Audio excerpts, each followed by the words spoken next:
Okay.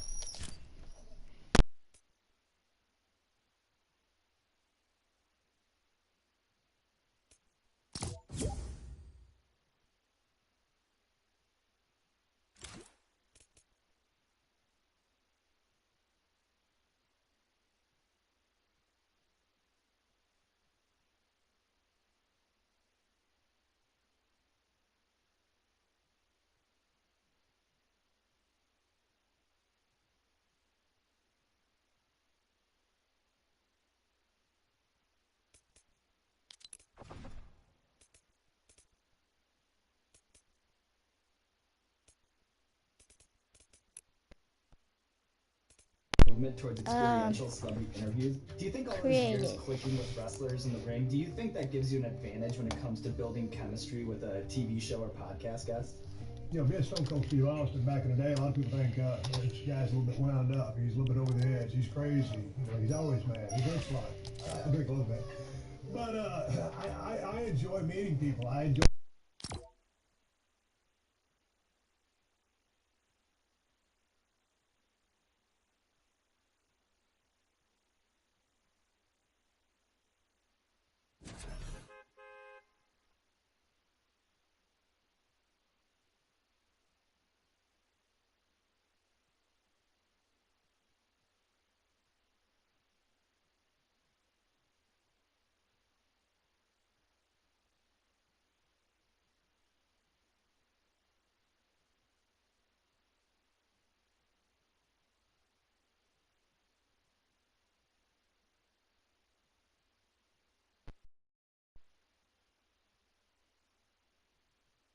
So vast. So I think that it's only right early on in the interview that we clear the air on some of the lore surrounding the Texas rattlesnake. Fact or fiction? Before you decided on keyboard is very loud. WWF gave you a list of possible nicknames that included Fang McFrost, Chili McFreeze, and Otto Von Ruthless. True. This is way back in the day. I was living on 10 acres at a log cabin outside of Georgia, and I was watching a special on HBO about Richard Kuklinski, who was a serial killer. He was a hitman. And I'm not endorsing anything he did, but he was this ruthless individual. So I said, okay, there's some traits there that would make a good villain in the squared circle. So I pitched the idea to the office, and the Iceman had already been done at a local level down in Dallas by Iceman from Parsons, so we didn't want to go down that road. And so based on, you know, my concept that I gave them, they pitched me temperature-based names. I forget how to do this. Ruthless.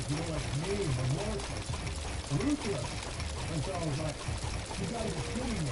This is a creative genius of WWE, and we're supposed to make everybody and turn them into a superstar. So the names were absolutely ridiculous. And I could not believe that was the best that they came up with. Is there any truth to the rumor that 100+ beers were consumed during that beer bash in Japan with Stacy Keibler and the Dudleys? That is true. Now, actually, all the way consumed 12-ounce portions, I don't know. Bill, I had it about 100. That was so close. And like people say, hey man, you wasted most of that damn beer. But that's the showbiz part of it. If I was just to sip it all and just drink it all, it'd be a horrible visual. So you gotta get some on you. But I'll tell you, there's been, I don't know how many times I would come out of that ring and you leave it bucks. Yeah, if you go into the empty belly and get them all that beer, you're gonna get bucks. Fact or fiction, you and Booker T caused $10,000 worth of damage to a grocery store brawl. That is indeed what I heard the total damage was. I believe that was called the Green Frog. I think it was in Fresno, California, if I'm not mistaken. I think the store closed down after, not because of that, but after that. And we had an absolute blast. Booker and I have always had a chemistry going back from our days in Atlanta when we both worked for WCW. He's one of the funniest guys I know. I just had him on my podcast, as a matter of fact. But yeah, $10,000 worth of damage was the sum total. Fact or fiction, you let the caboose loose while wrestling Yokozuna in South Africa. Had to. And a lot of times when you do international travel, and there's a dietary change, things happen. And man, Yoke, man, he was weighing 600 pounds at the time. When he picked me up and slammed me, things happened. something went south. And luckily I was wearing black trunks. And Yoko was so cool, he's no longer with us, God rest his soul. But I was laying there on the mat, I just cracked my trunks, and I looked at him, I said, yo, let's go home. Go home is Russell speak for let's do the finish and get out of here. And he's so cool, he goes, okay, bro. And we did the finish, I got beat, and I walked to the back and had a shower.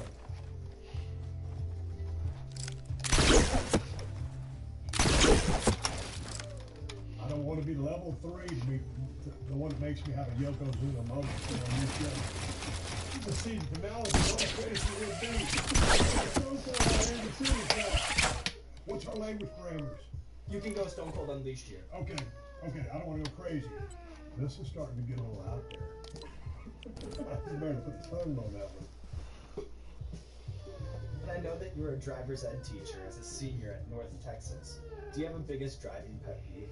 People don't use the blinkers. Number one, use your effing blinkers, please. I mean, you know, and it's like, if someone's driving a car in real bad shape, think, okay, well, you know, shit, the blinkers just broke, or the, you know, the light doesn't work. But then if it's someone in a real nice car,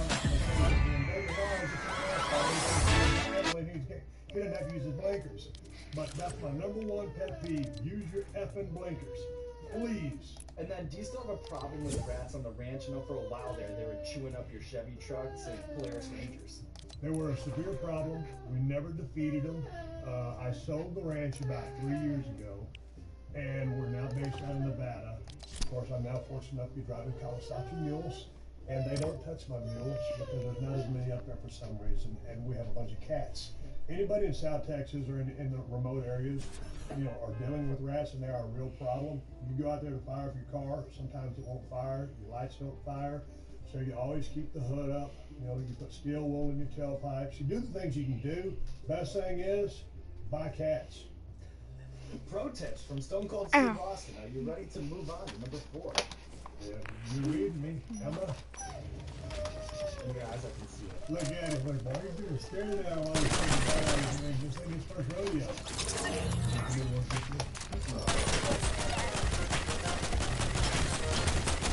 The pro, the no, the so I know that you're a true student of professional wrestling. You're always very generous with your praise scores before you. Left foot slide, left foot up, right foot.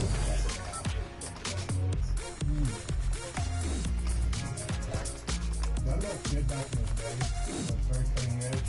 Just to snap suplexes, diving up the top ropes. I mean, he was really innovative. The way he did things, the way he executed things in the ring, he would be someone that I would put on a list that I highly respected. Besides yourself, who have the best mic skills during the episode? You can not overlook The Rock. When he first arrived on the scene, he was good looking, the third generation babyface. Gonna land great. The guy I love,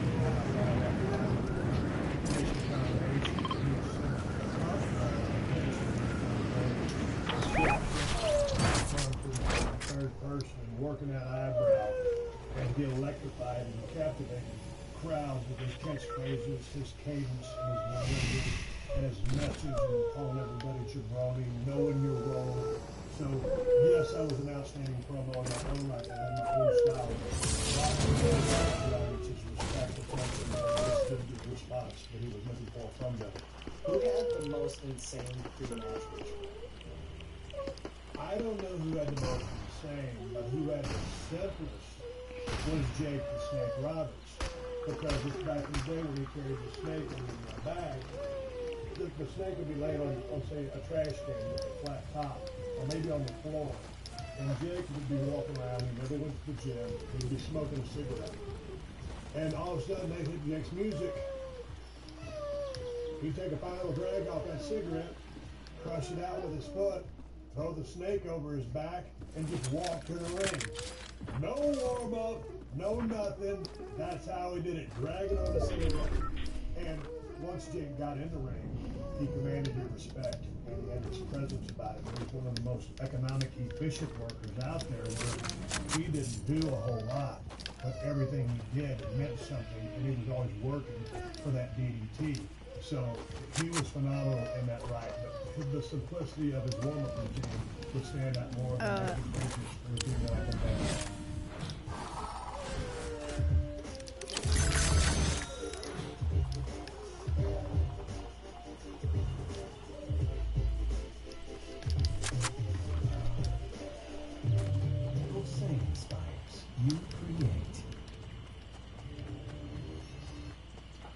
Ooh, a pump. Oh.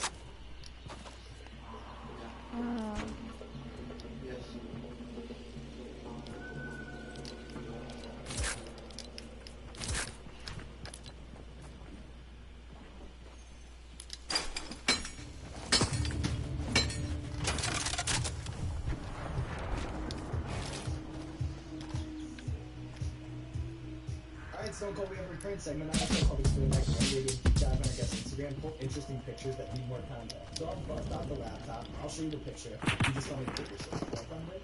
Yep. All right.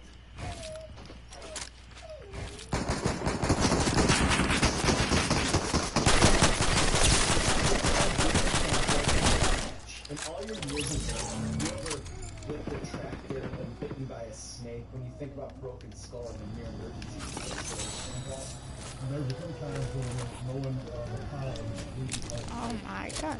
a water hole. The embankment's pretty damn steep. I used to work for the highway department when I was a kid.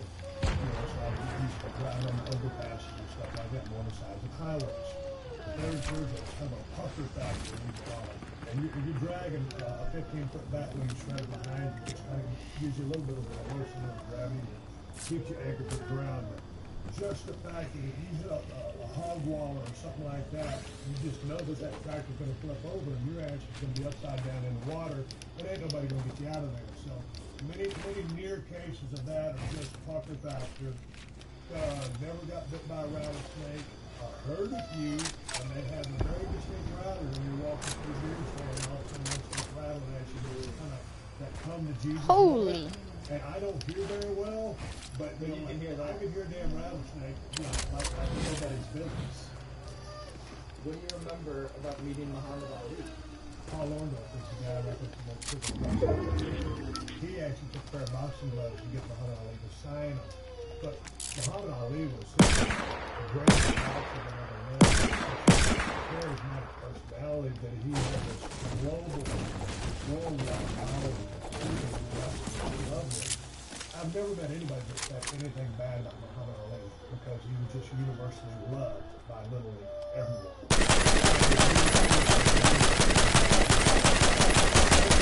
For the working man, do you have a go-to motivation? So basically, I'm working with a 3-ounce shot glass. What? I did not just die by a shockwave. It's going to be a lot smoother, but you're going to need a little bit of bite in that margarita. So 3 ounces of tequila, then pour this in a shaker. About an ounce to an ounce and a half of triple sec. About an ounce to an ounce and a quarter. What's this? Watch video. People get carried away with lime juice. Oh God, no. God, please. Something that just tastes like limeade, and it just kills What? you. No can do. That's the biggest mistake rookies make, or Replays. with the margarita.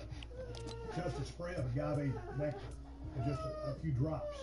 So you shake that up in a shaker, right? And then you pour it out on fresh rocks. And then you float about an ounce of Grand Marnier on top. And that's the Bourbon Skull Ranch margarita. And each one you drink is a triple. So by the time you drink 2 of my margaritas, that's 6 shots of tequila. You're good. Yeah, no, I'm not good, but you would be good. Eating up. Eating up. So when you were chatting with Hulk Hogan on your podcast recently, you guys were talking about wrestling in Japan and how crazy it was in the 70s. Why does that era, why does that scene, why does that have such a special place in wrestling insiders' hearts? Just going back to the old Japan days, that's when it was really kind of still considered a shoot. You know, walking back to the dressing room time, you know, in Kansas City, Harley race, you know, there's guys, you know, stories of guys getting stabbed and gassed, you know, by knives from fans because they were so, you know, bought into the fact of what they were seeing. If the heels were getting heat or, you know, beating up. Can you not go live on your Switch? About